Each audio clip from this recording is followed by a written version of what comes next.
I am Liana Brooks, 34 years old.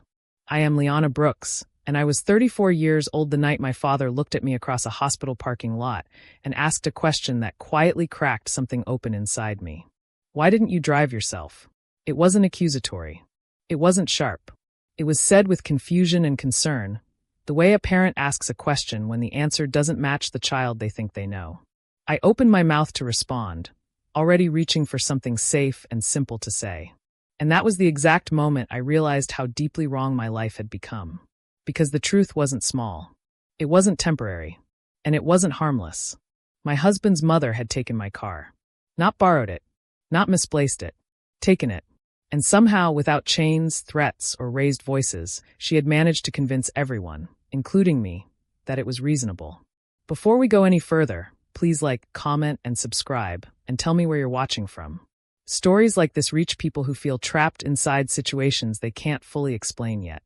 If any part of this sounds familiar, your support helps keep these stories alive for the people who need them most. That night, the hospital lights were too bright, almost aggressive. The kind of brightness that leaves nowhere to hide your thoughts. The air smelled like antiseptic and something metallic underneath it, sharp enough to make my stomach churn. Every sound felt amplified. Wheels squeaking down the hallway, voices echoing through automatic doors, my own breathing too loud in my ears. My hands wouldn't stop shaking. My phone was still open to a rideshare app, the screen dimming and lighting again as I absent-mindedly tapped it.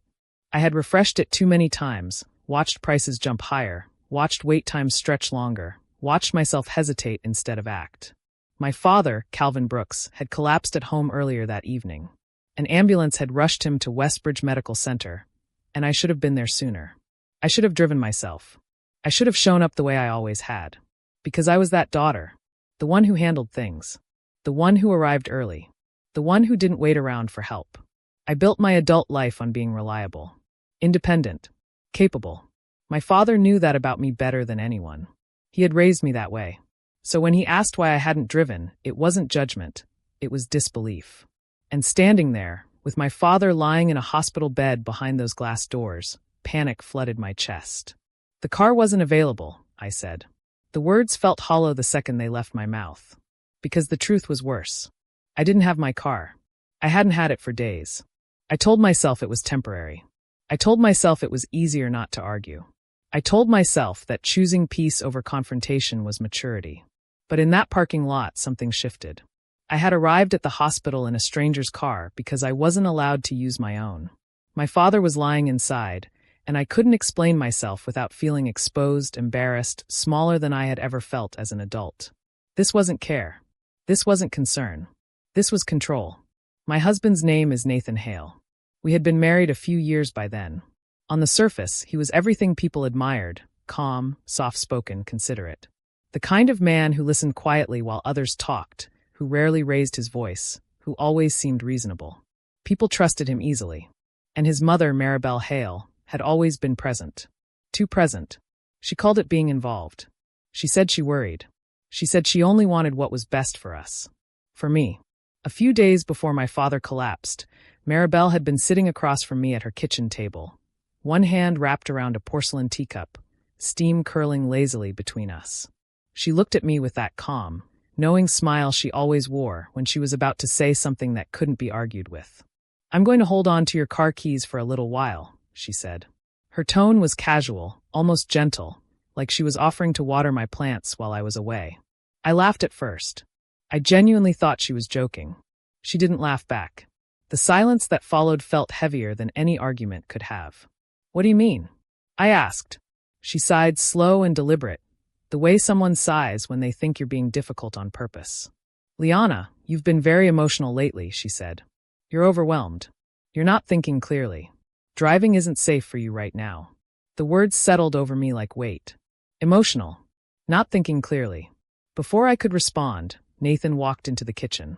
Maribel turned to him and repeated everything she had just said, nearly word for word, as if they were reading from a script they both knew by heart. Nathan didn't hesitate. "She's right," he said gently. "This is for your own good."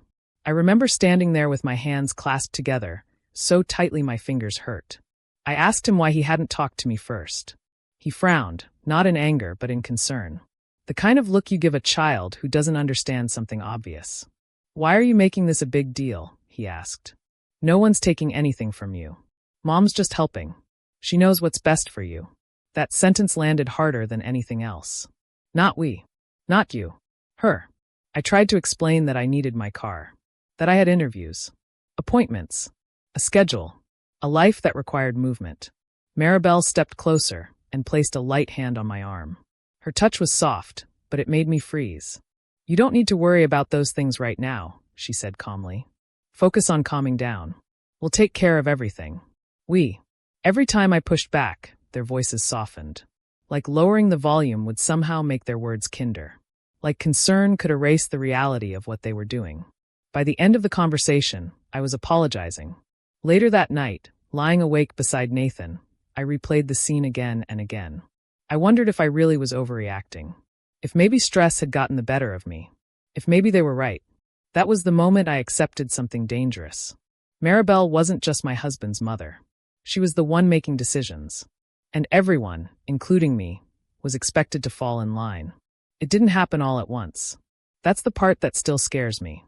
If someone had taken my independence overnight, I would have fought back. But this happened slowly. Quietly. In small, reasonable-sounding pieces.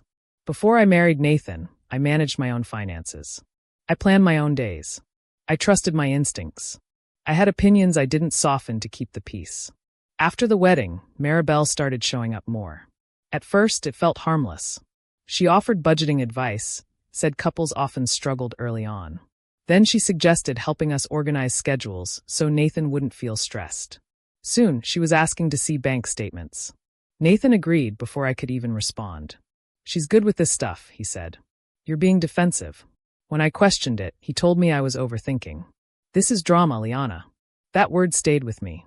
Drama. It made me feel childish. Emotional. Like my feelings were something embarrassing that needed managing instead of understanding. So I stopped explaining. But I didn't stop noticing. I noticed when Maribel knew details I hadn't shared. I noticed when plans changed without asking me. I noticed how quickly Nathan defended her, even when it meant dismissing me. The marriage I thought I had was built on partnership. The one I was living in was built on obedience. And I was shrinking inside it. At first, losing the car felt symbolic. Uncomfortable, but manageable. Then reality hit. I had a job interview across town. Not a dream job, but an important step. I woke early, dressed carefully, sat on the edge of the bed staring at my phone. I asked Nathan to drive me. He had meetings. I asked if Maribel could bring the car back for the day. That would upset her, he said. I missed the interview. When I told Maribel, she smiled. "Maybe this is a lesson," she said. "You should be grateful you can slow down." Nathan asked me to apologize. That was the moment something inside me snapped, not loudly, not dramatically, but quietly. Like a thread finally breaking after being pulled too long. I stopped explaining. I started watching. And for the first time, instead of shrinking, I felt something steady take root inside me. This wasn't just about a car anymore. And I wasn't going to stay confined forever. I didn't change overnight. That's the part people don't understand when they ask later how I suddenly became different. There was nothing sudden about it. What changed wasn't my personality. It was my awareness. Once I stopped arguing, once I stopped trying to be understood by people who had already decided I was wrong, I started seeing everything clearly for the first time. Silence gave me space. I began noticing patterns instead of moments. Connections instead of excuses. I realized that every time I felt confused, embarrassed, or small, there was always a calm voice nearby telling me it was for my own good. And every time I believed that voice, something of mine quietly disappeared. Control doesn't arrive shouting. It arrives smiling. After the missed interview, something inside me hardened, not into anger, but into resolve. I didn't announce it. I didn't confront anyone. I didn't demand anything back. I simply stopped participating in my own erasure. Nathan mistook my silence for acceptance. Maribel mistook it for obedience. They didn't realize it was preparation. I started paying attention to the way conversations flowed.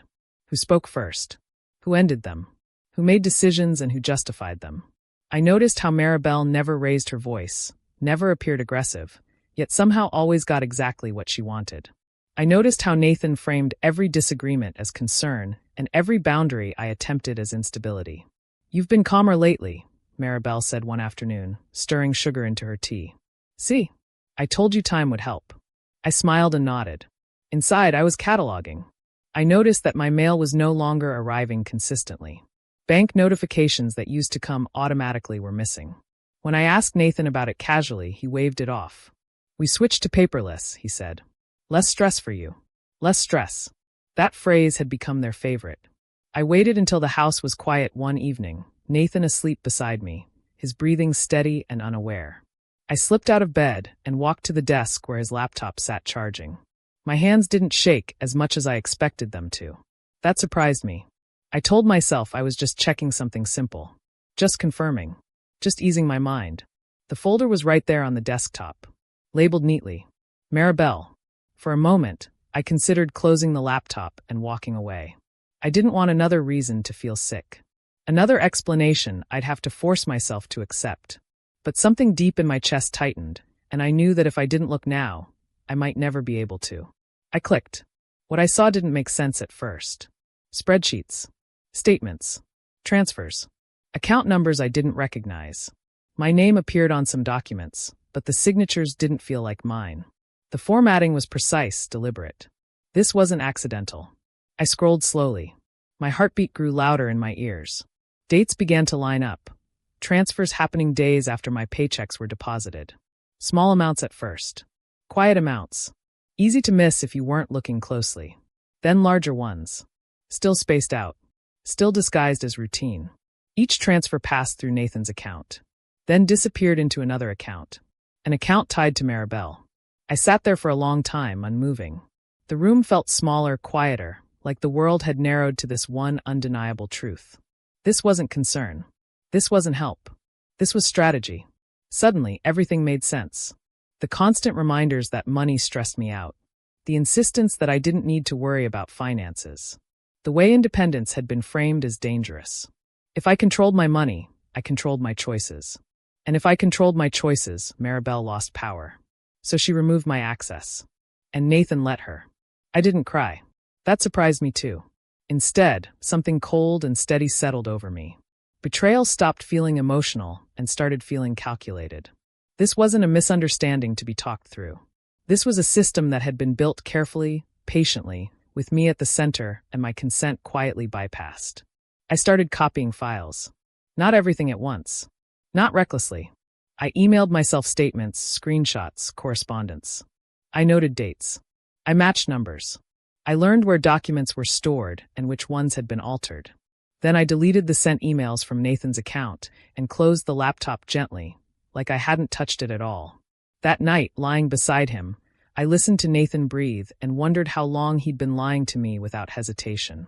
Whether guilt had ever crossed his mind. Whether loyalty to his mother had always mattered more than honesty with his wife. By morning, I was done wondering. Clarity replaced confusion. Now I understood why my independence frightened Maribel so much.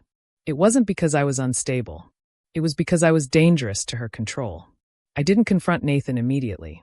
I needed to see his reaction without chaos clouding it. I waited for a neutral moment. No arguments, no tension, no Maribel in the house. When the timing felt right, I sat across from him at the dining table. I found something I don't understand, I said calmly. I showed him the documents. I watched his face closely. There was no shock, no confusion, no fear. He leaned back in his chair and exhaled slowly, like I'd finally arrived at a conversation he'd been having for years without me. You're looking at it wrong, he said. That was it. No denial. No apology. I asked him how taking money without my consent could possibly be explained any other way. Mom was keeping things stable, he said. You don't see the bigger picture. Stable. That word again. I reminded him that it was my income. My work. My choices. He avoided my eyes, rubbing his hands together. You get overwhelmed, he said. You always have. This way things were managed. You didn't have to carry everything alone. I told him I had never asked to be relieved of responsibility. That I was capable. That I deserved to know. He shook his head gently, like I was missing something obvious. You were never meant to handle everything by yourself, he said. That's not how this works. Mom understands that. She's just doing what you couldn't. In that moment, something inside me went completely still. Not broken. Not angry. Just quiet. I wasn't speaking to a partner. I was speaking to someone who had already decided I was incapable and had no intention of seeing me any other way. I asked him why he hadn't told me, why he'd let me doubt my own reality instead of being honest. He looked uncomfortable, but not remorseful. It was easier, he said. You would have fought it. That was the truth. Not love. Not protection. Convenience. Nathan hadn't been caught in the middle. He had chosen a side long ago. Comfort over honesty. Control over partnership. His mother over his wife. I nodded as he spoke, but I wasn't listening anymore. I was watching how easily he justified it. Watching how natural it felt for him to talk about my life like something that needed managing. By the time he finished explaining, the marriage I thought I was defending was already gone. Not on paper, but inside me. That night, lying next to him, I felt nothing. No anger. No grief. Just distance. A clean separation that didn't require permission or paperwork to exist. The marriage didn't end legally that day, but emotionally it was over. And for the first time in a long time, I felt steady instead of small. After that conversation, I stopped asking for permission. Quietly, carefully, strategically. Late at night, I changed passwords. I set up a new email account. I redirected statements so they came only to me. I memorized numbers. I tracked what was missing and what could be recovered. I arranged transportation without telling anyone. I learned bus routes. I saved cash in small amounts. I hid a notebook inside an old jacket where I wrote down dates, amounts, and conversations. I gathered my personal documents slowly, birth certificate, identification records, slipping them into a folder I carried with me whenever I left the house. I scheduled legal consultations under a generic calendar name. I didn't rush. I didn't panic. I listened. Maribel noticed my calm and misunderstood it completely. She praised me for being agreeable, for not pushing back, for trusting the process. Nathan relaxed. He stopped watching me closely. He left his laptop open. He talked freely around me. They both believed I was still dependent. That was their mistake. Control needs attention to survive. Once they believed they had it completely, they stopped protecting it. And that's when it began to slip. By the time I was ready to move, I didn't feel scared anymore. That surprised me most of all. Fear had ruled my life quietly for so long that I assumed it would be louder when the moment finally came. I expected shaking hands, second thoughts, guilt heavy enough to pull me backward. But when the moment arrived, fear wasn't there. Clarity was. I had already left the marriage emotionally. What remained was logistics, safety, and timing. I wasn't running. I was exiting carefully, the way someone does when they know they're never coming back. I chose a morning when everything was quiet. No tension. No arguments. Just normalcy. Normal was their favorite disguise. I knew where my car was. I knew whose name was on the title. I knew exactly what my rights were, because I had taken the time to learn them. I didn't want drama. I didn't want confrontation. I wanted something far more powerful. I wanted it done correctly. A friend drove me to Maribel's house, her hands steady on the wheel, my presence calm in the passenger seat. I had already spoken to the police, explained the situation, provided documentation. They knew this wasn't a misunderstanding. It was property being withheld without consent. When the patrol car pulled up behind us, my heart didn't race. It slowed. I watched Maribel open her front door, confusion flickering across her face before she spotted me. Her practiced smile appeared automatically, warm and controlled, like nothing in the world could truly threaten her. "Liana," she called. "What's going on?" I didn't answer her. I spoke to the officer instead. I handed over the paperwork. The title, my name, printed clearly where it had always been. The officer reviewed everything with professional calm and nodded. Maribel's smile faltered. She spoke quickly then, softly, explaining that she was only holding the car temporarily, that it was for my safety, that I'd been emotional, that this was all a misunderstanding. The officer listened politely. Then he said something simple. "None of that matters. The car belongs to her." That was when Maribel's mask cracked. Not dramatically, not explosively, just enough for me to see the anger beneath the composure. Her jaw tightened. Her hands curled into fists at her sides. She looked at me like I had personally betrayed her. "You didn't have to do this," she said sharply. "You could have talked to us." Us. As if I hadn't tried. As if silence hadn't been the only option they ever left me. Nathan arrived halfway through, his car screeching slightly as he pulled into the driveway. He looked panicked, his calm demeanor gone the moment he understood what was happening. "What is this?" he demanded. "Are you serious right now?" The officer explained again. Nathan's face flushed red. "This is insane," he said, pacing. "You're overreacting. You're humiliating my mother." I looked at him and felt nothing. No anger. No sadness. No urge to defend myself. I had explained myself for years. When Maribel finally handed over the keys, she didn't look at me. She stared straight ahead, pride wounded, control slipping through her fingers. The officer placed the keys in my hand. They felt heavier than I remembered. Real. I thanked him quietly and walked to my car. Nathan followed, demanding to know where I was going, telling me we needed to talk, insisting I couldn't just leave like this. I didn't respond. I opened the door, adjusted the seat, familiar movements that felt almost sacred after being denied for so long. As I pulled away, I saw Maribel frozen on the porch and Nathan shouting words I no longer heard. The house looked smaller from the road. I didn't feel victorious. I felt free. The fallout didn't arrive all at once. It came in waves. Phone calls, emails, legal inquiries. Questions Maribel could no longer smooth over with charm or authority. The financial trail I had documented was no longer private. Accounts were reviewed. Transfers questioned. People asked for explanations that couldn't be softened with concern. Maribel, who had always spoken with certainty, was suddenly forced to defend herself to people who didn't care about intentions. Only facts. Nathan unraveled quickly. He called me repeatedly, sometimes angry, sometimes desperate. He accused me of destroying the family, then begged me to fix it. I didn't respond. For the first time, I told my father everything. We sat at his kitchen table, the same place where I'd once done homework and talked about my future. My voice shook at first, but I didn't stop. I told him about the car, the money, the control, the way I'd been made to feel incapable inside my own marriage. He didn't interrupt. When I finished, he reached across the table and held my hand. "You don't have to explain yourself to anyone," he said quietly. "You're not wrong for protecting your life." That was it. No guilt. No pressure. No conditions. The contrast was almost painful. Maribel tried once more to regain control. She asked to meet, framing it as forgiveness, as family unity. But there was no apology. No accountability.